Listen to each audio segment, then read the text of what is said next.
지난 시간에 나이에 관계없이 이 땅에 지금 내가 현재 살아있게 되어졌다, 또 목숨을 유지하고 있다라고 말하는 것은 내게 아직 하나님의 깊은 그 뜻을 내가 헤아릴 수 있는 기회가 있고, 또 순종해서 하나님의 영광을 높여드릴 기회가 있다. 그리고 혹여라도 내 안에 잘못된 습관, 또 잘못된 내용들이 있다라고 한다면 그것을 용서받을 수 있는, 용서를 구할 수 있는 기회가 있다, 이렇게 말씀을 드렸습니다. 그래서 우리는 그 기회를 내 주어진 시간, 내 주어진 이 생명의 삶들 가운데에 하나님 앞에 부르실 날이 언제인지 알 수 없기 때문에 오늘 그 삶을 살아내야 한다, 그 기회를 잘 사용해야 한다, 이런 말씀을 드렸습니다. 자, 이어서 오늘 7절부터인데요. 너는 가서 기쁨으로 내 음식물을 먹고 즐거움으로 내 포도주를 마실지어다. 이는 하나님이 네게 하는 일들을 벌써 기쁘게 받으셨음이니라. 이렇게 말씀하고 있습니다. 자, 이 말씀에 대한 기본적인 내용들은, 제일 먼저 우리가 할 일들에 대해서는 뭐냐? 우리의 삶에 대해서 기뻐하라, 이렇게 말씀하고 있는 거예요. 기뻐하라. 네. 제일 보기 싫은 모습이 어떤 거냐면 밥을 앞에 두고 인상을 찌푸리고 있는 모습. 여러분, 부모로서 자녀들이 밥 먹어라 라고 해서 이렇게 밥상 앞에다가 모아놨는데 반찬을 보고 밥을 보고 인상부터 팍 찌르고 있으면 부모 심정이 어떻겠습니까? 오늘 반찬이 1회부터 시작해서 반찬 투정, 밥이 왜 설 익었어, 더 익었어, 이렇게 투정을 하기 시작을 하면 이 상을 아침 일찍부터 차렸던 그 어머니의 마음이 굉장히 상할 수밖에 없다라는 거죠. 결국 기쁨으로 그 식물을 먹는 자, 어떤 사람일까요? 마음도 중요하겠지만 먼저는 건강한 사람이겠죠. 건강한 사람. 그죠?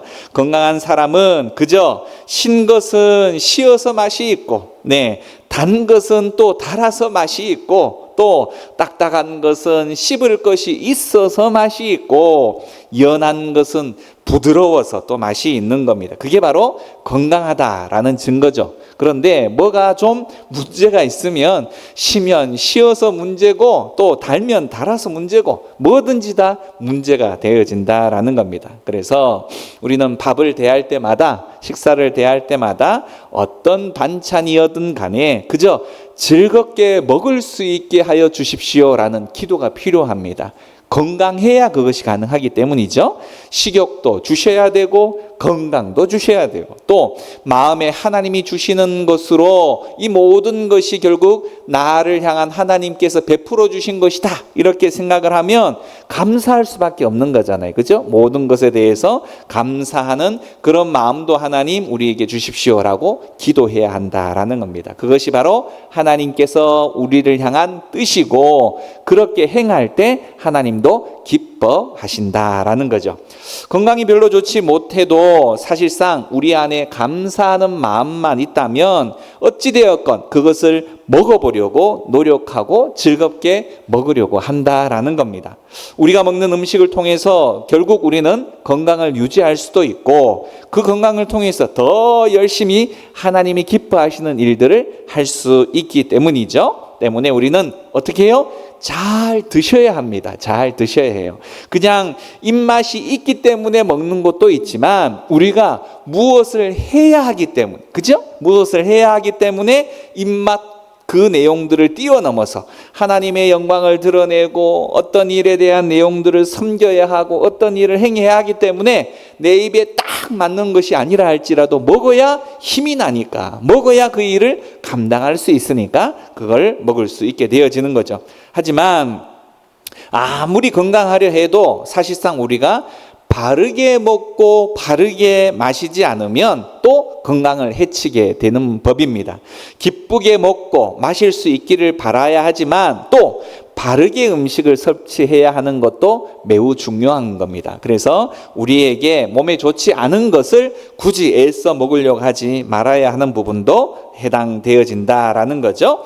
음식 먹을 때 맛이 있다거나 또 즐거움으로 마신다라고 말하는 것은 하나님께서 벌써 우리가 하는 일을 오늘 성경은 뭐라고 이야기하냐면 기쁘게 받으셨다라는 겁니다. 이미 열심히 일하고 하나님의 뜻을 따라서 현재를 잘 살았기 때문에 하나님께서 우리에게 무엇을 주신다? 식욕을 주시는 거예요. 식욕을. 네.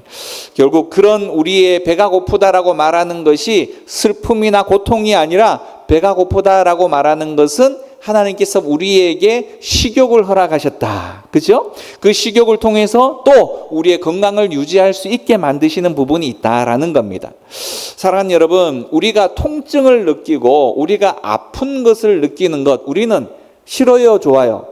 다 싫어해요. 그죠? 통증을 느끼는 것 자체를 그냥 안 아팠으면 좋겠어요. 이런 말들을 합니다. 물론 그 말이 맞아요. 맞습니다만 우리가 통증을 느낄 수 없는 상황이 되어진다? 그러면 어떻게 될까요? 건강할 때는 괜찮지만 아픈데도 통증을 느끼지 못하면 어떤 일이 벌어질까요? 어디에 스쳐서 상처에 피가 나도 그것을 확인하지 않으면 고통이 없을 때, 통증이 없을 때 피가 줄줄 흘러도 모르는 거예요. 예. 피가 흐르거나 어디에 찔리거나 어디가 아프면 아픔 때문에 얼른 파스라도 붙이고 연고라도 바르고 붕대라도 하고 또 병원이라도 쫓아가는 거 아니겠습니까? 그죠? 그런데 아픈데 아픈 줄을 모르면 그것이 더 심하게 더 크게 병이 커지는데도 불구하고 내가 조치를 취하기가 어렵다는 겁니다. 저기 어디에 가면 몸에 통증을 느끼지 못하는 사람들이 모여서 사시는 곳이 있어요. 그런데 그분들이 길을 가다가 못을 밟아서 못이 발등 위로 툭 튀어나왔는데도 통증을 느끼지를 못하니까 그냥 걸어가는 거예요. 여러분, 그런 일들이 굉장히 자주 벌어진다고 합니다. 그 모습을 바라보는 이 정상인들은 너무 깜짝 놀랄 만한 일이죠. 우리 같으면 그냥 살짝만 스치거나 살짝만 어디 문제가 생겨도 그냥 소리를 들려서 저 멀리 있는 개가 짖을 정도로 그렇게 비명을 지를 텐데, 그러면 비명만 지릅니까? 얼른 병원으로 쫓아가서 깁스를 한다든지 어떤 병원의 처방을 받게 되어지잖아요. 그런데 찔려도 잘려도 손가락이 떨어져 나가도 통증을 느끼지를 못하니까 조치를 취하기가 어려운 거예요. 결국 우리가 느껴지는 고통, 우리가 느껴지는 통증은 때로 이것조차도 우리에게 감사할 수 있는 조건이 되어진다라고 말하는 것은 그것을 느끼지 못하는 사람들에게 있어서 우리가 얼마나 또 우리의 몸을 지킬 수 있는 좋은 신호를 우리가 가지고 있다라는 것에 대해서 감사할 수 있어야 한다라는 겁니다. 자, 8절의 말씀 봅니다. 내 의복을 항상 희게 하며 내 머리에 향기름을 그치지 아니하도록 할지니라, 이렇게 말씀합니다. 절대 예수 믿는 사람은요, 초라하게 해서 돌아다녀서는 안 된다는 겁니다. 검소한 것, 이것은 굉장히 중요하고 좋아요. 하지만 그렇다고 해서 아무렇게나 하고 돌아다니라고 말하는 것은 결코 아니라는 거죠. 단정하게 하고 다녀야 한다라는 겁니다. 사치는 금물이지만 아담하게 옷을 입어야 한다라는 뜻이겠죠. 또 희게 하라라는 말은 깨끗하게 하라는 말씀입니다. 하나님 앞에 나올 때에 예의를 갖추고 또 단정한 옷차림으로 해야 하고, 어른들은 또한 그것을 자녀들에게 잘 가르쳐 주어야 한다라는 거죠. 뿐만 아니라 머리에 향기름을 그치지 않게 하라라고 말하는 것은 향수를 뿌리고 다니라는 말이 아니라 그만큼 자신의 몸을 잘 돌아보아야 한다라는 의미입니다. 이처럼 성경은요, 사실상 우리의 굉장히 기초적인 세심한 부분까지도 하나님께서 어떻게 관심을 가지고 계신다라는 것을 우리는 읽을 수 있어야 합니다. 부모가 사실상 자녀들의 일거수일투족에 관심을 갖고 있는 것처럼 하나님도 그의 자녀들인 우리에게 그런 관심을 가지고 계신다라는 거죠.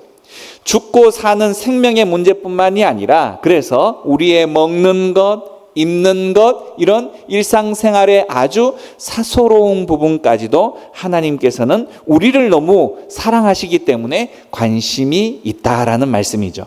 하나님의 자녀는 그래서 이 땅에서도 하나님의 자녀답게 멋있게 살아야 하는 겁니다. 멋있게. 여기서 항상이라는 말에 좀 유념해야 해요.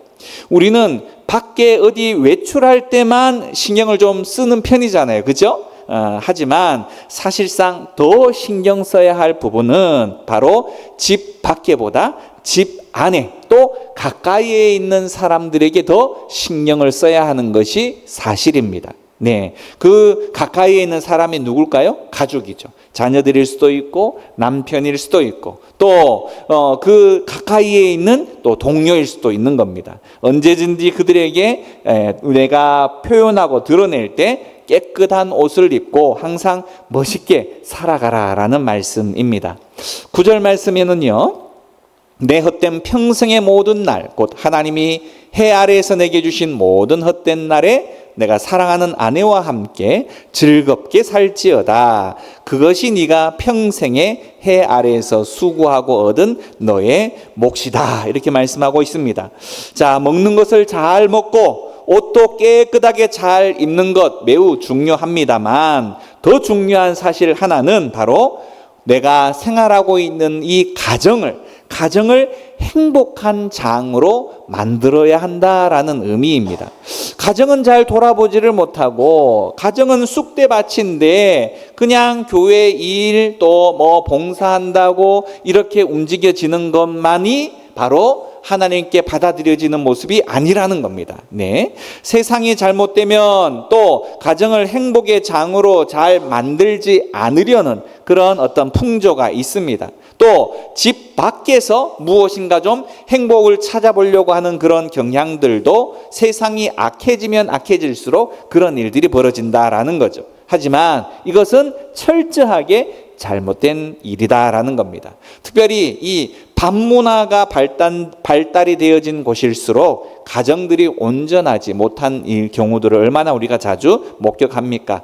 어떻게 하든지 먼저 우리는 예수 믿는 사람은 가정생활에 바로 충실한 본을 보여야 하고 또 자녀들에게 그것을 잘 가르쳐 주어야 한다라는 겁니다.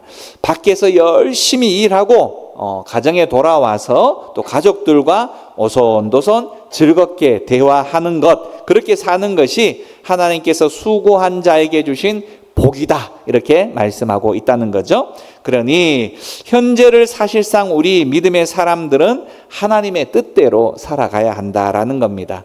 그런데 이 현재를 하나님의 뜻대로 산다라고 하는 것은 사실 알고 보면 너무 어때요? 먹는 것, 입는 것, 가정생활 굉장히 평범한 것들이에요. 그죠? 평범한 것들. 뭐 특별하게 거대하게 성을 세워라, 뭐 거대한 큰 성공을 이루어라, 이런 말씀을 하고 있는 것이 아니잖아요. 그죠? 그래서 먹을 때 즐겁게 먹고, 네, 단정하게 옷을 입고 또 가정 안에서 서로 사랑하며 살라라고 말하는 것, 사실 이런 것들은 여러분 어디에서 배웠습니까? 대학원 박사과정에서 배우신 거예요? 아니면 고등학교 어려운 수학 방정식 배울 때 배우신 거예요?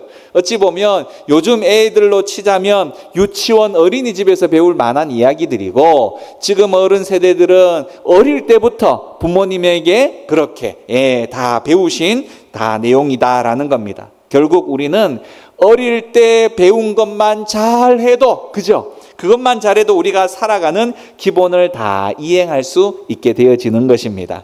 네, 10절 말씀을 볼까요? 내 손이 이 일을 얻는 대로 힘을 다하여 할지어다. 내가 장차 들어갈 수월에는 일도 없고 계획도 없고 지식도 없고 지혜도 없다, 이렇게 말씀하고 있네요. 가정 안에서 즐겁게 하루를 살고 그 다음 날 일어나면 다시 열심히 일하라는 겁니다. 네, 성실하라는 것이죠. 네, 내게 맡겨주신 일, 그것이 청소든 가르치는 일이든 또 배우는 일이든 모든 일에 정신을 쏟아서 진심으로 그것을 감당해야 한다라는 겁니다. 자, 우리가 예배를 드릴 때도 힘을 다해서 드려야 돼요. 예배에서 그냥 앉아서 그냥 그래 하고 이렇게 가는 것이 아니라 내가 이곳에 와서 해야 될 일들이 분명하잖아요. 하나님을 만나는 것이고 그의 말씀을 듣는 것이고 그 말씀을 제대로 잘 들어야 그 말씀 가지고 이 땅 가운데 삶에서 어찌되었건 실천해 보려고 할 수 있는 마음이 생기는 거 아니겠어요? 그래서요, 예배도 대충 드리는 것이 아니에요. 전심을 다해서. 우리가 처음에 예배할 때 제가 뭐라고 이야기합니까? 기도를 처음에 예배의 선언으로 하나님은 영이시니 예배하는 자가 내가 바로 영과 진리로 예배할지니라 이렇게 말합니다. 영과 진리는 사실 내가 전심을 다해서 몸만 와서 앉아 있는 것이 아니라 내 영과 내 모든 것이 이 시간 집중해서 하나님 앞에 드리는 존경, 그의 말씀을 듣고자 하는 열망, 그 모든 것이 다 포함되어져 있다라는 겁니다. 그래서요, 우리가 기도할 때도 힘을 다해서 기도하고요, 찬송할 때도 마음을 다해서 찬송하고요. 자, 이렇게 바로 드려드리는 삶이 필요하다라는 거죠. 그래서 하나님은요, 우리가 전력을 기울여서 무엇인가를 하는 것을 좋아하십니다. 그게 바로 충성이라는 거죠. 대충 대강 이것 하나님, 인간의 편에서도 아유 저 사람 뭐 저래, 대충 뭐 저래, 이렇게 그 사람에 대한 평가를 좋게 하기가 어렵습니다. 하나님도 마찬가지인 거예요. 하나님도 우리를 바라보실 때 우리의 겉모습만 보시는 것이 아니라 저 친구의 마음이 정말 나에게 와 있는가 그렇지 않은가를 하나님은 그 누구보다 더 잘 아시지 않습니까? 그래서 우리가 드려드리는 이 예배 가운데에도 전심으로 최선을 다해서 우리가 하는 모든 예배의 순서마다 그렇게 하나님을 바라보고 해야 한다, 이런 말입니다. 네, 11절 말씀 보시면 내가 다시 해 아래에서 보니 빠른 경주자들이라고 선착하는 것이 아니며 용사들이라고 전쟁에 승리하는 것이 아니며 지혜자들이라고 음식물을 얻는 것도 아니며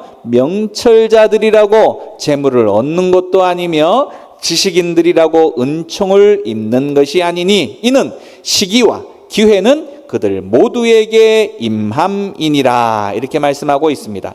사랑하는 여러분, 우리 빠른 경주자가 분명히 빨리 가야 되는 게 맞죠? 네. 자, 우리가 그 운동선수들 보면 내 최고 기록은 몇 초야? 내 최고 기록은 몇 초야? 자, 그러면 경주를 해보면 최고 기록을 가지고 있는 사람이 1등 해야 되는 게 맞죠? 그죠?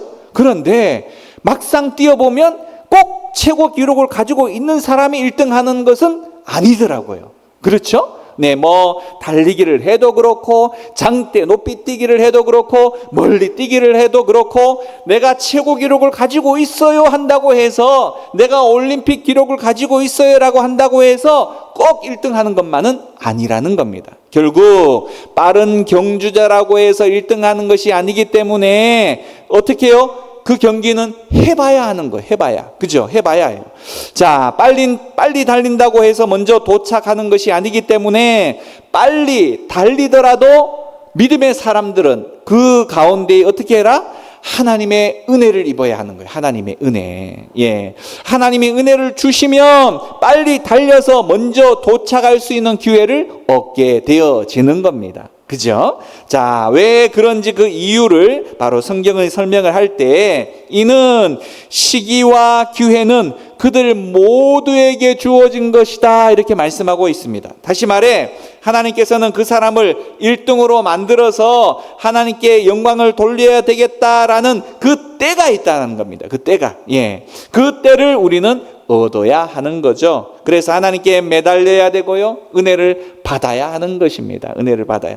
마찬가지로 비싸고 많은 무기들이 우리를 다 지켜줄 것처럼 그렇게 여겨지죠. 그래서 군사력이 막 키우면 키울수록 멋있는 그런 무기들을 그냥 많이 사다 드리면 사다 드릴수록 우리의 국방력이 세계 몇 위까지 있으면 우리는 안전하다, 이렇게 생각하는 경향이 있습니다. 자, 그런데 무기가 자기 스스로만 날아다닙니까? 아니죠. 사람이 최소한 버튼을 누르든지, 그죠? 사람이 어떻게 최소한 이렇게 조합을 해두든지 해야 하는 겁니다. 결국 그것을 사용하는 군인들의 마음이 잘 준비되지 못하면, 강하지 못하면, 훈련되어져 있지 않으면 아무리 좋은 무기들 쌓아놓으면 뭐합니까? 쌓아놓으면 뭐해요? 그것을 전장으로 쏴 보내지 못하기 때문에 무용지물이 되어지고 만다라는 거죠.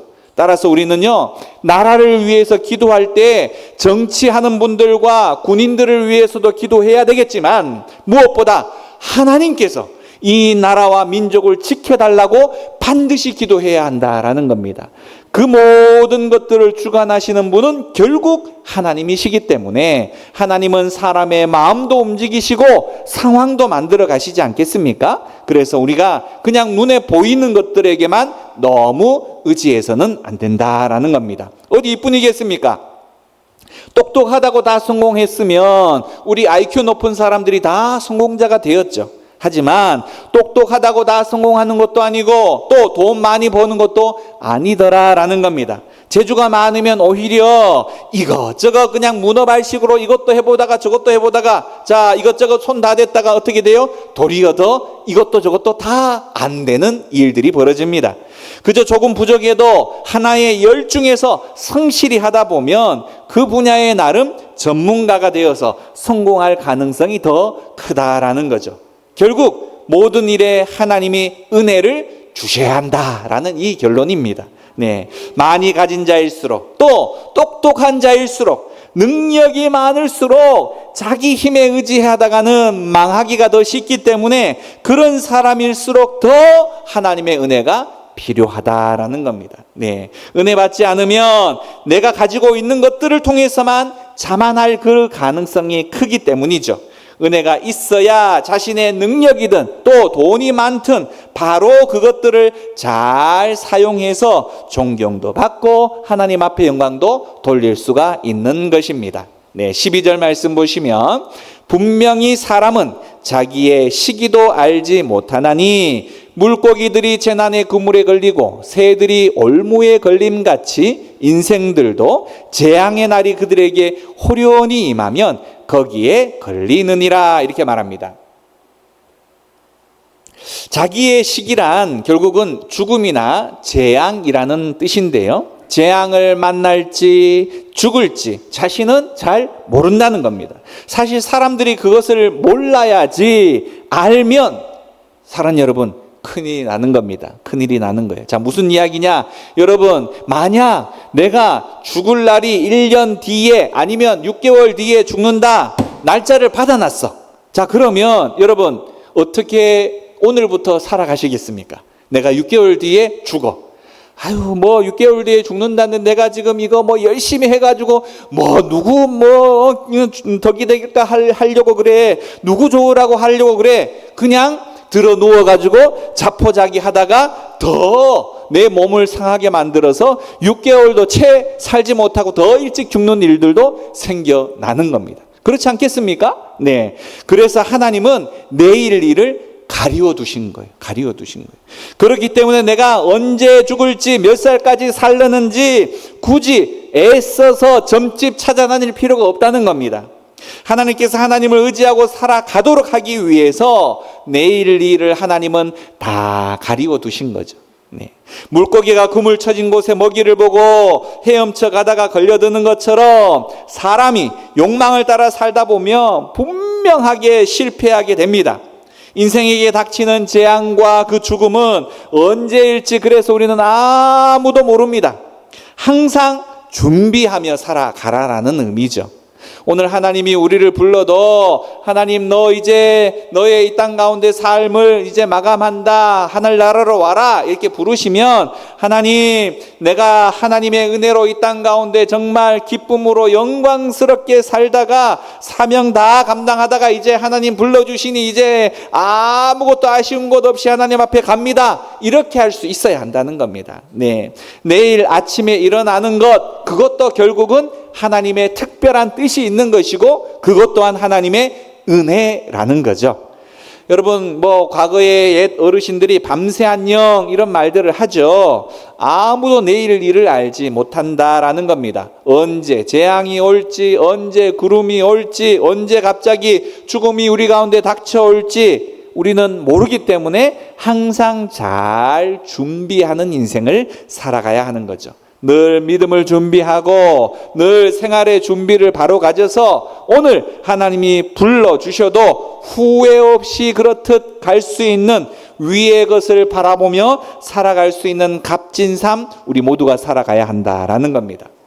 능력이 있어도 하나님의 은혜를 잊지 못하면 소용이 없다. 실력도 있고 열심히 일해도 그 모든 것이 하나님께서 때를 주시고 또 기회를 주시고 하나님의 은혜를 주셔야 가능한 것이기 때문에 우리는 항상 내 것을 가지고 뭔가를 해보려고 하는 마음 내려놓고 하나님의 은혜를 구하는 사람, 그런 겸손함, 그리고 내일 일이 어떻게 되어질지 알 수 없기 때문에 항상 하나님 근심이 없게 하여 주십시오, 환난이 없게 하여 주십시오, 어려움에서 건져 주십시오, 이렇듯 하나님의 도움을 구하는 기도가 우리의 삶 가운데 항상 필요하다라는 말씀입니다.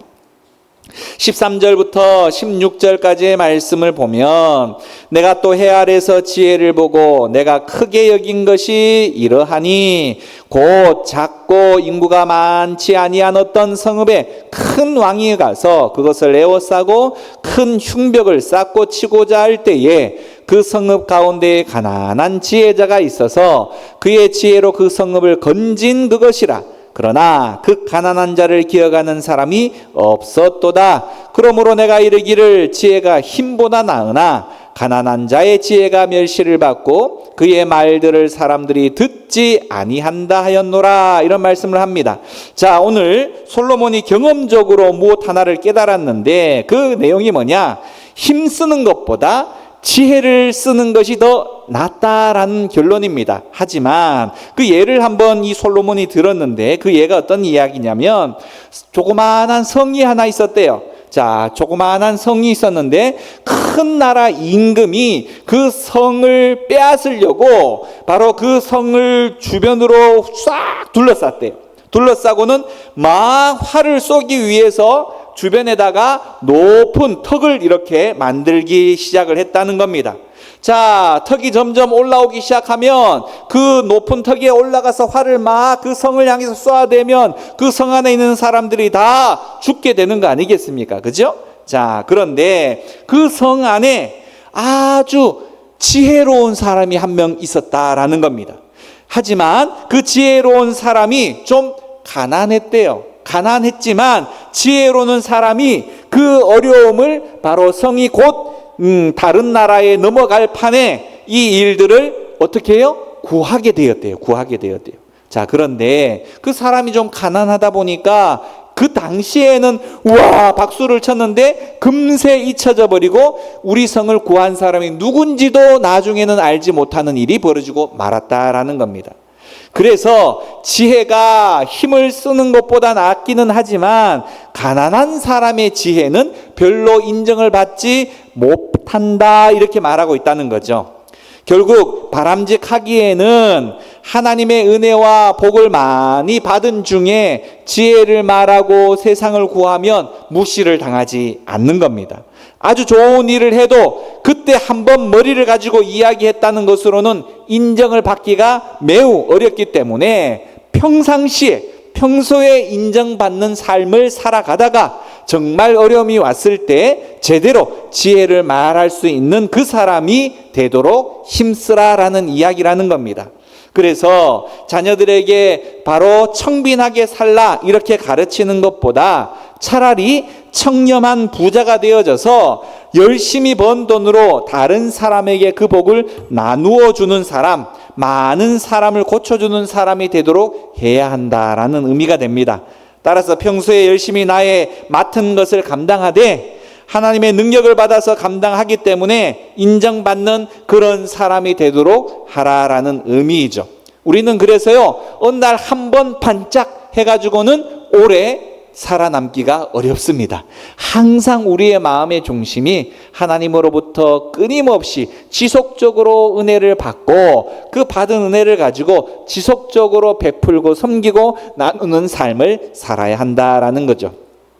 17절 말씀, 조용히 들리는 지혜자들의 말씀이 우매한 자들을 다스리는 자의 호령보다 나으니라 이렇게 말씀합니다. 지혜 있는 사람은 나의 의사를 다른 사람에게 전달할 때도 상대방의 인격을 존중히 여기는 그 태도를 가지고 조용하게 설득하는 식으로 접근한다라는 겁니다. 이게 바로 지혜자라는 거죠. 자신도 부족할 수 있다라는 것을 본인 스스로도 알고 있는 거죠. 그런 마음의 자세를 보이는 거죠. 그런 사람이 자기가 어른이라고 큰 소리 치는 것보다 더 낫다라는 의미입니다. 큰 소리 치는 사람들을 가만히 보면요, 결국 지혜로는 상대방을 당할 수 없기 때문에 고함 먼저 치르는 거죠. 고함 먼저. 예. 고함으로 상대방을 그냥 누르려고 하는 겁니다. 그죠? 하지만 진짜 지혜로운 사람은 목소리를 높이는 것이 아니라 상대방의 입장을 잘 살피고 그에게 도리어 맞춰주는 사람이라는 거죠. 우리의 배경은 어떻습니까? 오직 하나님 한 분입니다. 그분의 기인한 지혜는 조용히 말해도 고함 치는 자의 소리보다 훨씬 나은 겁니다. 네, 우리의 믿음이 약해도요, 하나님이 붙잡아 주십니다. 꾸준하면 됩니다. 네, 전도도 꾸준하게 하고 봉사도 꾸준하게 하면 말씀대로 그렇게 계속해서 살아가다 보면 틀림없이 하나님께서는 선한 결과를 드러나게 만들어 주신다라는 거죠. 고함 치는 것으로 해결될 일은 아무것도 없습니다. 18절 말씀 보시면요, 지혜가 무기보다 나으니라. 그러나 죄인 한 사람이 많은 선을 무너지게 하느니라 이렇게 말합니다. 지혜가 병거보다 나은데 문제는 죄인 한 사람 때문에 그 지혜로 이루어 놓은 큰 결과물들을 다 망가뜨리는 일들이 우리의 인생 가운데는 간혹 있다라는 거죠. 우리가 몇 날 며칠 그냥 아주 정성 들여서 고급스러운 이 재료들을 다 사용해서 아주 맛있는 음식을 만들었는데 그만 거기에 무엇이 날라 들어와가지고 푹 빠져버렸어요. 그러면 그거를 음식을 전혀 먹지를 못하게 되는 일들이 있는 것과 마찬가지입니다. 많은 사람이 선을 행하고 믿음으로 걸어갈 때도 사실 우리가 뭐가 문제가 있겠어, 이렇게 좋은 사람들만 몰렸는데 이렇게 생각을 할지 모르겠지만 그 가운데에서도 악한 사람, 하나님을 대적하는 사람, 그 한 사람만 섞여 있어도 맑은 물에 더러운 물 한 방울 깨어버려서 그것을 마시지 못하게 되어지는 그런 일들이 우리의 삶 가운데에 있다라는 겁니다. 그래서 우리는 우리의 그 모든 상황 가운데에서 철저하게 하나님의 은혜를 구할 수밖에 없는 거죠. 내 계획, 내 힘으로 100% 완벽하게 만들 수 있는 것은 이 땅 가운데 아무것도 없습니다. 하나님의 은혜가 가능하게 하는 거죠. 오늘 말씀을 통해서 우리는요, 그래서 먹는 것도 즐겁게 먹고 옷도 단정하게 입고 또 우리의 가정도 소중하게 여기면서 우리에게 맡겨진 일에 대해서 최선을 다해서 충성하라라는 겁니다. 그것이 바로 하나님께서 우리에게 부탁하시고 명령하신 일이다라는 거고, 그 일은 결국 하나님께서 우리에게 요구하시는 것이 거창하거나 특별한 것이라기보다는 우리의 일상에 아주 사소로운 것까지도 하나님께서는 관심을 가지고 계신다라는 뜻입니다. 기본적인 것조차도 우리가 믿음의 사람들이 제대로 행하지 못하면 세상 사람들이 우리를 바라볼 때 야, 예수 믿으세요라고 말하면 야, 너나 믿어라, 너나.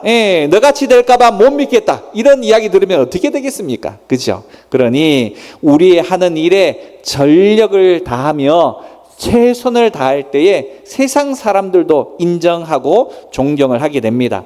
청소를 해도 정말 진실하게 하면 그 청소하는 사람을 무시할 수가 없어요. 그죠? 우리의 생활에 그래서 열매가 있어야 우리의 말에도 힘이 생기는 겁니다. 말만 잔뜩 해가지고는 아무런 영향력이 없는 거죠. 이것을 위해서 결국 우리는 바로 살아야 합니다. 바로. 또한 잠시 잠깐의 악도 그것으로 인해서 큰 피해를 볼 수 있기 때문에 우리는 늘 하나님 앞에 정로로 걸어가야 하고 또 그 가운데에서도 하나님의 은혜를 철저하게 구하는 삶을 살아야 합니다.